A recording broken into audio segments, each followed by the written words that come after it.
I'm from Toronto, Ontario. I'm Canadian, and I'm talking about I'm the great-great-grandson of William F. Keeler, who was the paymaster on the Monitor. And if you've ever visited the USS Monitor Center here at the museum, which obviously everyone has, you may or may not realize that you've already seen and heard William Keeler. You can see him in his stateroom writing a letter to his wife, Anna, and his 3 children back home in LaSalle, Illinois. And you can hear him reading from his last letter from the Monitor, describing the sinking of the vessel off Cape Hatteras on December 31st. I wouldn't be here talking to you today if it wasn't for his letters, William Keeler's letters from the Civil War. Over the course of the war, he wrote 170 superbly vivid letters describing his experiences. Those letters are at the U.S. Naval Academy Museum in Annapolis, and they have been a gold mine for scholars and amateurs alike for the last 2 decades since a abridged version of the letters was published in the 1960s. His letters from the Monitor, which is the focus today, give us the most complete picture of life on board a Civil War ironclad, and in this case, the Union Navy's, or the most famous ironclad, the Monitor. And after the Monitor sank, he was on the USS Florida, and that is not as exciting as the Monitor letters, but it was discussing the Union blockade, which is an important aspect of the Civil War, which is usually ignored or not really dealt with. And Pulitzer-prize-winning historian James McPherson says that William Keeler's letters are among the best of Civil War letters and among the very best of naval letters. So that's pretty high mark for that. And the photograph you see here is of the officers of the Monitor on the Monitor deck with the turret in the background. And this is William Keeler right here. He was short-sighted, he has glasses. I guess the sun is reflecting off them and it looks like he's got white eyes. And his ear is to his hand is to his ear. He looks pretty relaxed there. They all do, as a matter of fact. Oh, do I have to say next slide? Oh, I got it here, duh. Okay. This is William Keeler again. Both those pictures were taken during the wartime. Apparently he never had another picture taken. In fact, those may be the only pictures. This is him in uniform. I think here, based on the number of, I think he apparently got 2 more bands on his arm after he became paymaster on the USS Florida. And this is a picture of him just in his street clothes. And he was apparently clean shaven before the war, and people told him during the war, when you're on the ship, just don't bother shaving. So that's where the beard came from.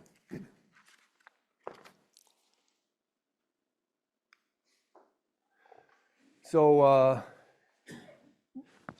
William Keeler had a lot of different careers over his moderately long life.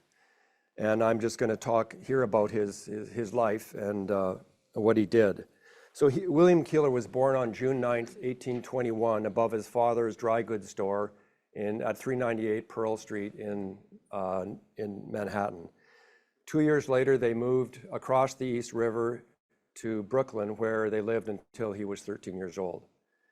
While he was in Brooklyn, he attended a boys' school, which was called the Classical Hall, which probably was the only formal education he had. And they moved 2 more times, in 1934 to Auburn, Michigan, where his father had a general store, and in 1940 to Utica, New York, where his mother grew up and lived. And it was in the 1840s that Keeler set out on his own and moved to Bridgeport, Connecticut, where he went into the dry goods business following along in his father's footsteps. In 1845, he opened up a dry goods store and in the city, and there are ads in Bridgeport newspapers, which you can access, or one can access, and they reveal his flair with words and his offbeat sense of humor. And here's an ad I'll read to you, which describes some of the merchandise they were selling. And he was the one writing these ads. Even though his name, he didn't put his name on it. You can tell by the style, it's him. Bridgeport City bonds cannot be found at the Empire Store, but all kinds of summer stuffs for men's wear can, as cheap too as at any other establishment, and as great a variety. Vestings, coat and pantaloon stuffs of all kinds and qualities, prices to match. Give us a call at the corner of Bank and Water Streets, Olmsted and Keeler. And here's another ad that must have appeared during a summer heat wave. Blow ye gentle breezes, fans in great variety, warranted if well used to blow a perfect hurricane, can be found at the Empire Store, Olmsted and Keeler. However, his career as a dry goods merchant was short-lived. In late 1845, their store was burned to the ground in a fire that consumed most of the city's downtown. 2 months later, they opened up at a new location, but a year after that, it too went up in smoke. In April 1847, he and his partner got out of the business, threw in the towel, and dissolved their co-partnership. It was in Bridgeport that William Keeler had the good fortune of meeting Anna Dutton. Anna was the daughter of a successful Bridgeport lawyer and a future governor of Connecticut named Henry Dutton. They were married in 1846, and their first child, a son, was born the following year. By the late 1840s, Keeler's business ventures in Bridgeport were not doing that well, and with the discovery of gold at Sutter's Mill in California in January 1848, he decided to try his luck and head to California. In March 1849, he left Anna and their 16-month-old son, and left them alone, joined a group of 60 men from Connecticut, and sailed to California around Cape Horn. With him were his two younger brothers. Although he returned home 2 years later with more money than when he left, the gold rush was a personal tragedy for him, for both his brothers died there. His 18-year-old brother died at their winter camp along the Sacramento River in January 1850, and 26-year-old James at sea on their way home from California via the Pacific in June 1850. Keeler returned to Bridgeport with his family and met his now 2-year-old son. In 1853, he was restless again, and he uprooted his young family from Bridgeport and moved to LaSalle, Illinois. And it's unclear what prompted that move. It may be due to business opportunities from railroads and canals. And he opened a watch and jewelry store in the city's downtown, which he sold in 1857. That same year, he founded the LaSalle Iron Works, where he and his partner manufactured steam engines and other machinery. It was also during that time that he devised an improvement to the device that controls the speed of a steam engine, and that device is called the governor. And he patented that in 1865 while he was still in the Civil War. There's a picture of the machine here. Don't ask me what it does exactly, but it was in Bridgeport that as it was in Bridgeport, William Keeler's business ventures in LaSalle were not a success.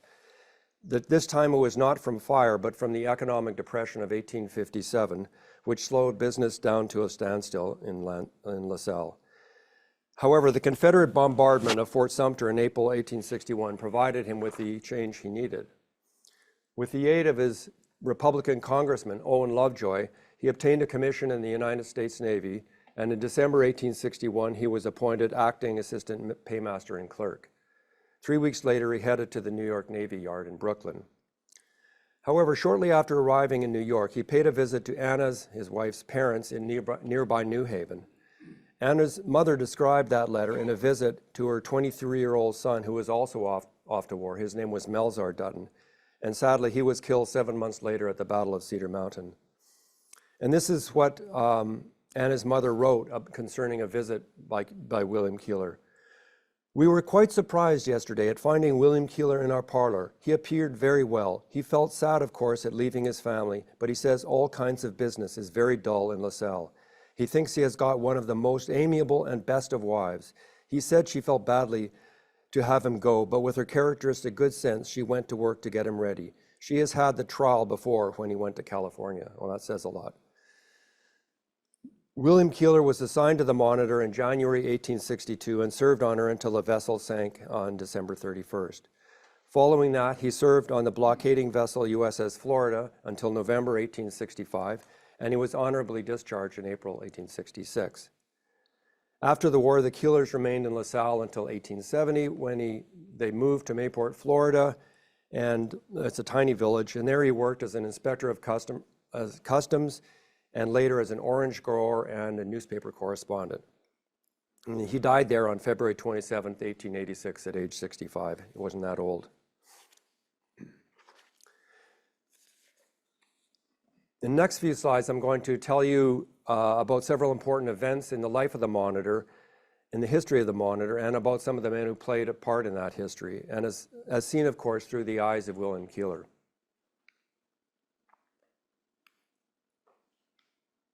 Oops. Have we run out of juice here or something? If you push the arrow to the right on the keyboard, it should advance it too. There we go. That's fine. It's okay. Everything's hunky-dory. So the one-page letter you see here is really quite an amazing letter. This is a copy with photograph person at the U.S. Naval Academy in a museum in Annapolis sent me. It's short, so I'll read it to you. He wrote this 2 hours after the battle with the Virginia, and John gave us a great talk on all that. My dear wife and children, I have but a few moments to spare just to say that I am safe. We have had an engagement with the Merrimack continuing for 3 hours and have driven her off, we think, in a sinking condition. We have 3 men disabled, among them, and the worst is our noble captain who has lost his sight, I hope only temporarily. The first opportunity I get, you shall have full details and my own experience. With my best and kindest love to you all, William. P.S. We fought her at 20-foot distance a part of the time. The 2 vessels were touching. My hands are all dirt and powder smoke, as you will discover by the paper. And there are 3 dirty fingerprints.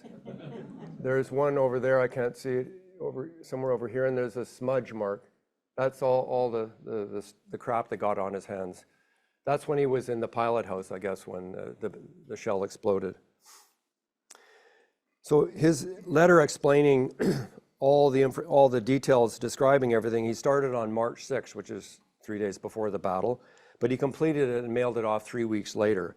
And he describes the battle in vivid detail, among other things, and I'll give you a few highlights from that letter. So just to remember, the Monitor arrived at Hampton Roads at 9 p.m. roughly on March 8th, after nearly sinking on the way down. And it anchored after near the Minnesota, which was aground off Newport News, as we all know. But having already witnessed the destructive power of the Virginia, having arrived that night and seen the damage it had done, they knew they were up against a powerful enemy or foe.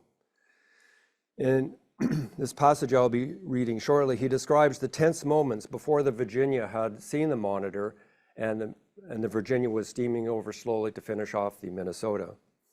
And remember that Keeler and almost all the other officers and men were below and they couldn't see anything. A few straggling rays of light found their way from the top of the tower to the depths below, which was dimly lit by lanterns. Everyone was at his post, fixed like a statue. The most profound silence reigned. If there had been a coward heart there, its throb would have been audible, so intense was the stillness. I experienced a peculiar sensation. I do not think it was fear, but it was different from anything I ever knew before.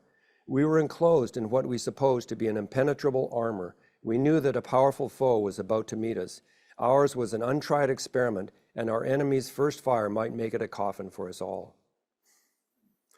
During the battle, Keeler was tasked with transmitting verbal messages between Captain Warden in the pilot house and Lieutenant Green in the turret. And remember, John said that there was some device that would do that, and there was a runner going back and forth. Well, that runner was William Keeler. And I guess he was chosen because he had a good way with words. I don't know. He didn't really have he was a staff officer, so he didn't have a battle position. And for the cool and distinct manner in which he performed that duty of transmitting messages, he later received a commendation from the Navy Secretary, Gideon Welles. And in his long letter, which he started on March 6, he peppered that letter with some of these exchanges, and I'll just give you one of them. Before they had fired their first shot, Green says to Keeler, "Paymaster, ask the captain if I shall fire." And Keeler then climbs back down the turret ladder, races to the pilot house, where he transmits the message to Warden. Warden barks out the message. or the order, tell Mr. Green not to fire till I give the word, to be cool and deliberate, to take sure aim and not waste a shot. And Keeler races back to the turret with the captain's order, and it went on like that. Keeler was also present when Captain Worden was wounded by one of the Virginia's shells. Remember, which struck the pilot house when he was peering out through the narrow observation slit. This is what he said. I was standing near, waiting an order, heard the report, which was unusually heavy, a flash of light, a cloud of smoke filled the pilot house. I noticed the captain stagger and put his hands to his eyes. I ran up to him and asked if he was hurt. My eyes, says he, I am blind. With the assistance of the surgeon, I got him down and called Lieutenant Green from the turret. A number of us collected around him. The blood was running from his face, which was blackened with the powder smoke. He said, gentlemen, I leave it with you. Do what you think best. I cannot see, but do not mind me. Save the Minnesota if you can. And by the time Lieutenant Green had taken over command of the Monitor, the Virginia appeared to have broken off action. And since their orders were to protect the Minnesota, they decided not to pursue the Confederate ironclad, and that was the end of the Battle of Hampton Roads. And a few minutes later, the Monitor was surrounded by small boats and steamers from Newport News. And in John's lecture, he said that there was like 20,000 people in the vicinity watching it. So one of the happy visitors who came on board the Monitor was the Assistant Secretary of Navy, Gustavus Fox, who had come down from Washington to watch this. And he exclaimed, well, gentlemen, you don't look as though you were just through one of the greatest naval conflicts on record. And Keeler has written that in his letter. It's not me getting that quote elsewhere. And to which Lieutenant Green dryly replied, no, sir, we haven't done much fighting, merely drilling the men at the guns a little.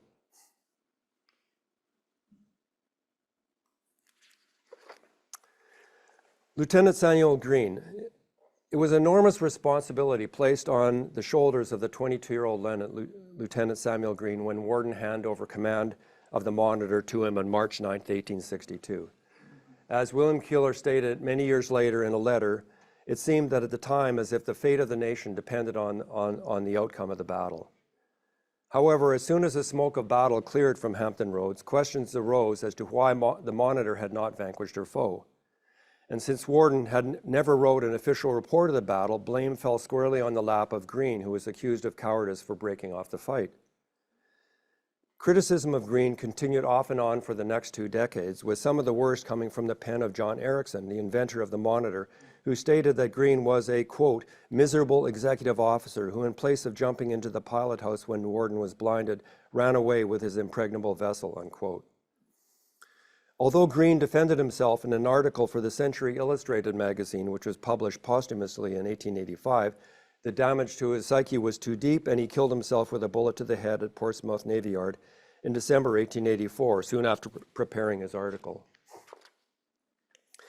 In a letter to a Connecticut collector of Monitor memorabilia named Frank Pierce, written the year after Green's death, so this is 1885, this letter received, William Keeler defended his old friend, whom he had got to know very well, having served with him both on the Monitor and the USS Florida. And Keeler stated that Green showed no sign of fear or cowardice when he took over command of the Monitor. And he then went on to recount another story of Green's bravery. I saw Green in more trying circumstances than these, where a greater coolness and presence of mind was required if possible. It was when the Monitor went down. That night has been burned into my memory. After most of the crew had been swept off the deck or carried off in the boats, Green approached me as he crossed the top of the turret in the darkness. Is that you, Paymaster? Yes. Well, why don't you get into the boat? Now's your chance to jump in, forgetting himself in his anxiety to get all others safely out of the sinking vessel. Keeler closed that letter to Pierce with the following touching anecdote. It took place in 1863 when he and Green were both serving on the Florida. Green was engaged to be married to a young lady in Rhode Island, and the wedding day was fixed and fast approaching. Twice he made application to Secretary Wells for leave of absence, and both times was refused. Green was nearly frantic. One evening, in talking the matter over with him, I suggested that he write once more to the secretary, giving his reasons for making the application.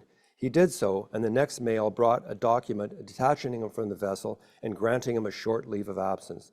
Never was a trunk packed quicker than his.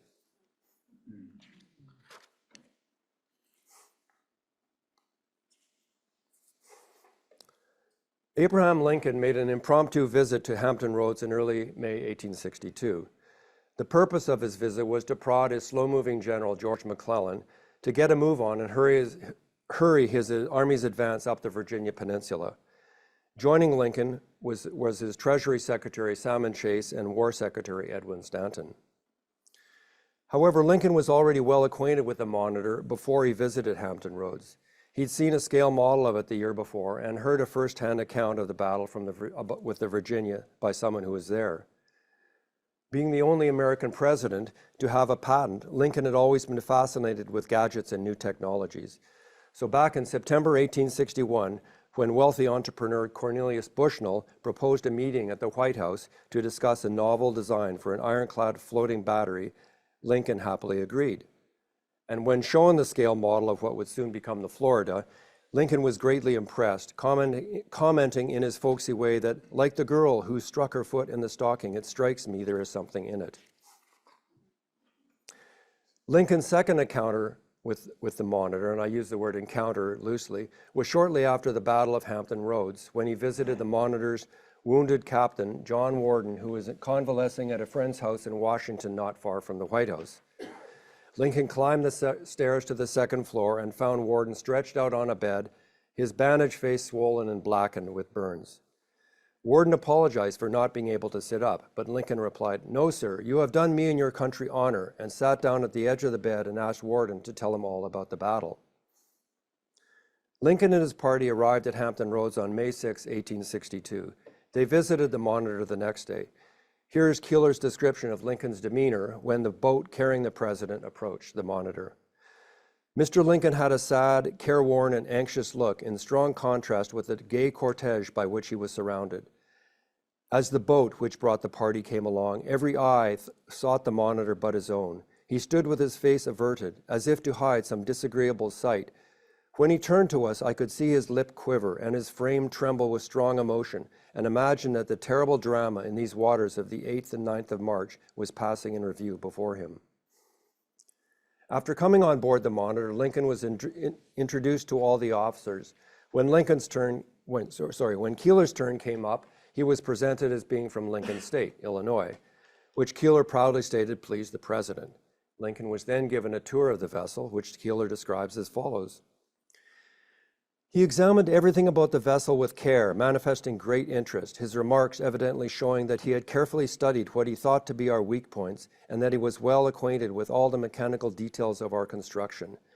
Most of our visitors come on board filled with enthusiasm and patriotism, ready like a bottle of soda water to effervesce the instant the cork is withdrawn. But with Mr. Lincoln, it was different. His few remarks as he accompanied us around the vessel were sound, simple, and practical. The points of admiration and exclamation he left to his suite. Before Lincoln left, he had the crew mustered on the spar deck, and he passed slowly before them with his hat in his hand. This was followed by the offer of a glass of whiskey. Keeler, who was a teetotaler and railed against the evils of alcohol in the Navy, was delighted to see that Lincoln took a glass of ice water instead. When the president left, he was given 3 hearty cheers by the officers and crew of the Monitor.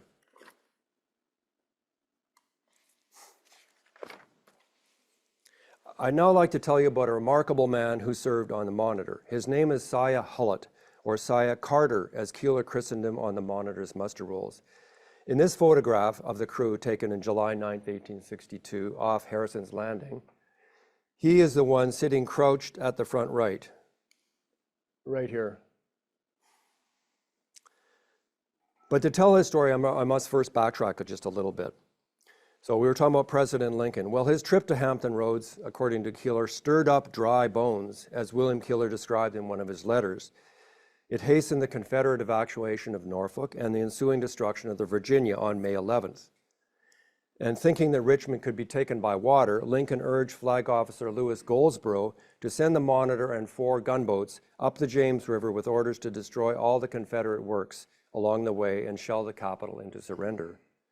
However, on May 15th, the flotilla was stopped 8 miles below Richmond by a powerful Confederate batteries atop of Drury's Bluff. Unable to go any further, and not relishing the idea of remaining in the narrow confines of the river to be picked off by sharpshooters, the flotilla headed back down the river, and the Monitor anchored off City Point. That was the backstory. Now we're at City Point, and during their first night off City Point, as Keeler was getting ready to turn in, the cry, "Boat ahoy!" was heard from the Monitor's watch, followed by a musket shot and the cry, "Boarders." As Keeler and the other officers rushed up to the deck expecting to fight off the boarders, they encountered a terrified young African-American, Sia Hullet, who had escaped from nearby Shirley Plantation. The plantation, which was owned by Hill Carter, is located about 2 miles from City Point on the north side of the river and is identified as Carter's Place on Keeler's sketch. So this is City Point, this is Carter's Place, and where the Drury's Bluff is somewhere over here. For the first few days after coming on board the Monitor, Sia Hullet was homesick and wanted to go back and see his mother and his girl. However, when his mother sent word that if he returned to his master would shoot him, and he made the wise decision and enlisted for a 3-year term as a first-class boy. In a subsequent letter, Keeler tells us more about Hullet, that he was one of the most useful men on board the Monitor, and listed off a number of his skills, which are listed on this slide. Keeler went on to say that one of the men had given him an old spelling book, and without any help, Hullet had taught himself to read 3- and 4-letter words. Sia Hullet survived the sinking of the Monitor and subsequently served on the USS Florida, first as a landsman and then as an ordinary seaman, although William Keeler makes no mention of him in his letters from the Florida. Hullet served on 4 more warships until the end of the war and was honorably discharged in May 1865. As to information about his girl, that's, Keeler referred to her, that was his girlfriend, and his family, we thankfully have Hullet's Navy Invalid Pension application filed in 1835 and his wife's Navy Widow Certificate application, filed after his death, Hullet's death in 1892. Her maiden name was Eliza Tarrow, and she too was one of the 139 enslaved persons on Shirley Plantation listed in the 1860 census. They married in 1865 and lived near Richmond, where he worked as a house carpenter. 5 years later, they moved to Philadelphia, where he was a stevedore for 11 years, but he had to quit that job because of issues with his feet, which were severely damaged by frostbite during the war. In Eliza's application for a widow's pension, in one of the affidavits was a statement by the widow of Sia's former owner, Hill Carter, and Widow Carter stated that Hullet was one of the most invaluable slaves owned by her husband, and that he was one of the first of their slaves to desert them. And between May 1862 and mid-June 1864, more than 80 of their slaves escaped to Union lines. Sia and Eliza Hullet had 13 children. The 1880 census shows them living in Philadelphia with 5 of their daughters. In the 1900 census, that's after Sia's death, Eliza is living with 2 of her daughters and 5 of her grandchildren in a rented house on Chadwick Street in Philadelphia. And I wonder if any of their descendants know about their remarkable ancestor.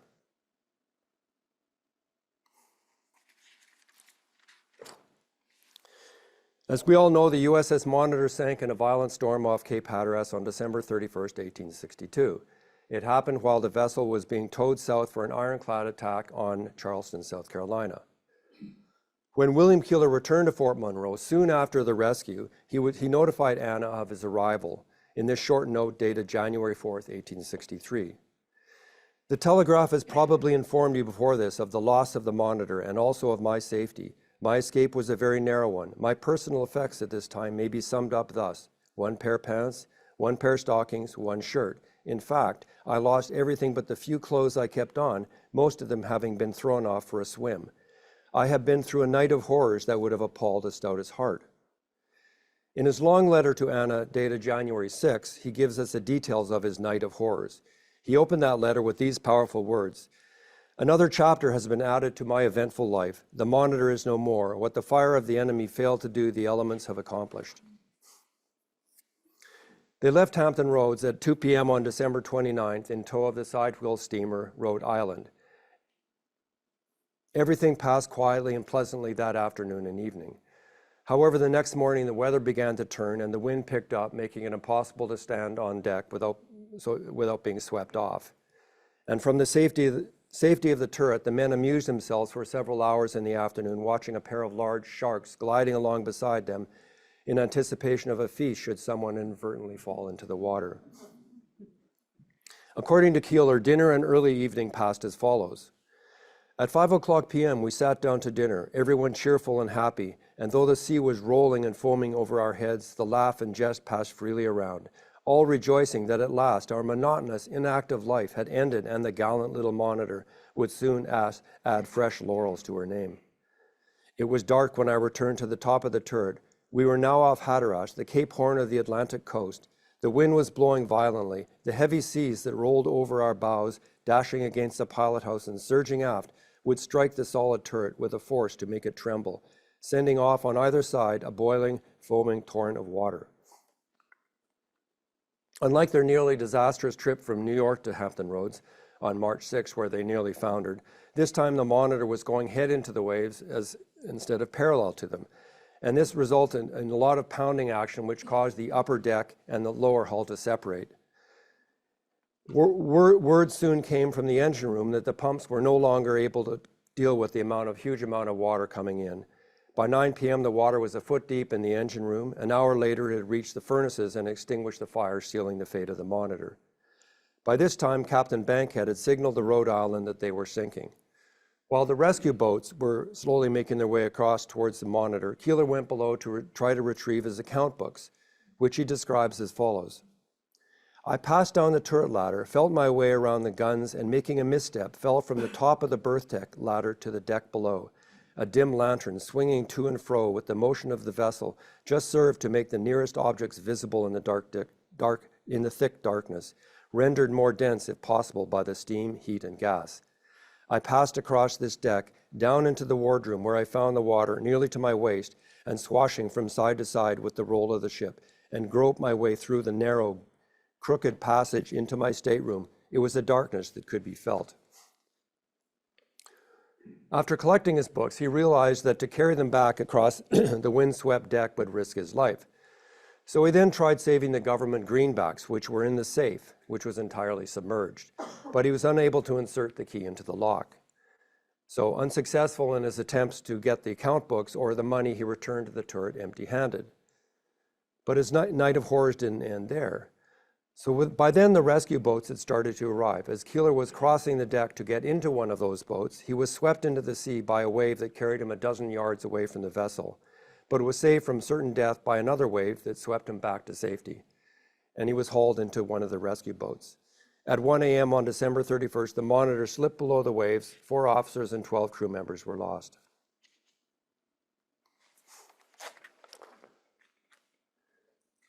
I'm not going to talk much about the Florida because that's not the focus here. I'll just give you a brief discussion of outline of what he was doing.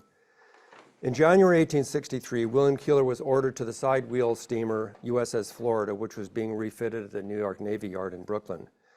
Command of the vessel had been given to the Monitor's last captain, John Bankhead, who had requested that Keeler serve again with him as paymaster. And the Florida was ordered to the Union blockade of the Confederacy's vital port city north of Wilmington, North Carolina, 20 miles up the Cape Fear River. And this is a page from one of Keeler's letters. There's Wilmington up here. Here's the Cape Fear River. And we see here there's 2 forts guarding the mouth of the river, Fort Fisher, which is the biggest and most powerful. Caswell is here. And we have blockading vessels here, and the Florida is right here. Over the 3 years William Keeler served on the Florida, he wrote 83 letters to his family describing his experiences. In his vivid prose, he tells us of the thrill of chasing blockade runners, the dangers of nighttime on the blockade, and visits to towns and cities along the Atlantic and Gulf coast. As with his Monitor letters, his descriptions of the people he encountered are always colorful. In February 1864, Keeler was wounded by a Confederate shell that fired from a shore battery a mile away. He was standing by the Florida's wheelhouse preparing to board a boat to take possession of a blockade runner that had run ashore, when a shell fragment struck him in the back and cut a deep hole in the muscles next to the spine. An inch to one side and the wound would have been fatal. Keeler's last letter from the Florida is dated November 12, 1865. They had recently returned from a trip to Aspinwall, which is now the city of Cologne, on the east coast of Panama, where the Florida delivered 300 men to the Pacific Squadron. Keeler describes in vivid detail crossing the Isthmus of Panama and seeing the Pacific Ocean one last time.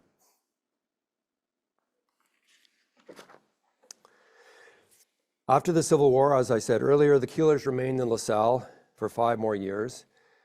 By that time, his ironworks had closed. They probably closed while he was off in the war. An 1870 census lists his occupation as miscellaneous dealer. In November 1870, he uprooted his family one last time and moved to the tiny village of Mayport, Florida, located at the mouth of St. John's River, 18 miles downstream of Jacksonville. There's Mayport.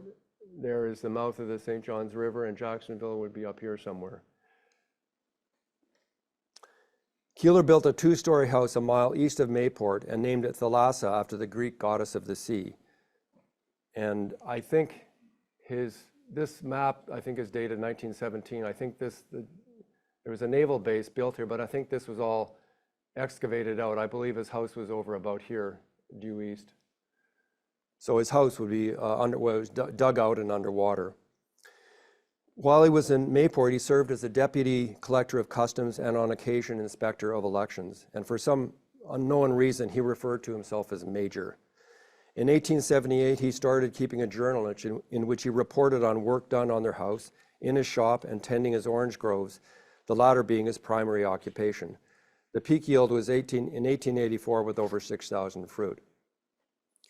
Commencing in 1883, Keeler was the Mayport correspondent of the Florida Times-Union newspaper in Jacksonville. His short, offbeat weekly columns entitled Mayport Briefs, written under a variety of different pseudonyms, reported on ship arrivals and departures and other exciting happenings in Mayport. For the last 2 years of his life, William Keeler suffered from heart disease and issues related to his wartime injury. In April 1884, he applied for an increase in his Navy pension on account of increased disability. 2 months later, he was declared totally unfit for manual labor. With the realization that his days were numbered, his thoughts turned back to the Monitor, spurred perhaps by the sad news of the suicide of his old friend and shipmate Samuel Dana Green, whose obituary he had pasted into his journal. On March 8, 1885, the day before the anniversary of the battle with the Virginia, he signed his newspaper column Monitor, a clue perhaps to his neighbors of his true identity. In September 1885, he began his correspondence with Frank Pierce, the Connecticut collector of Monitor memorabilia, whom I mentioned earlier. Pierce had been writing to officers and crew of the Monitor concerning the battle with the Virginia. Keeler continued that correspondence until he was too sick to write, and Anna, his wife, took up the pen. Realizing that his end was near, he decided to send Pierce a box containing artifacts he had collected after the Battle of March 9, 1862, with the request that they be donated to a historical society. In Anna's last letter to Pierce, written a month after William's death on February 27, 1886, that's when he died, she wrote, "The packing of the box of artifacts was the last work Mr. Keeler ever did. The letter announcing its safe arrival reached him a day or two before his death, and I told him of its contents. The keys of the safe of the Monitor that he had in his pocket when the vessel went down he left to our son and son-in-law. The whereabouts of the keys to the safe or the box of artifacts is unknown." 8 months after William's death, Anna left Mayport and moved to Washington, D.C. to live with her daughter and her daughter's family. For the last few years of her life, she suffered from severe facial neuralgia. To relieve the pain, she sought treatment in Philadelphia. However, sensing her imminent death, the day before leaving for Philadelphia, she wrote her will, directing her daughter to have William's remains exhumed from the Mayport Cemetery and reinterred at Arlington National Cemetery. Anna Keeler died on January 19, 1901, from complications arising from that operation, and she is buried alongside her husband in Plot 784 in Section 1 at Arlington.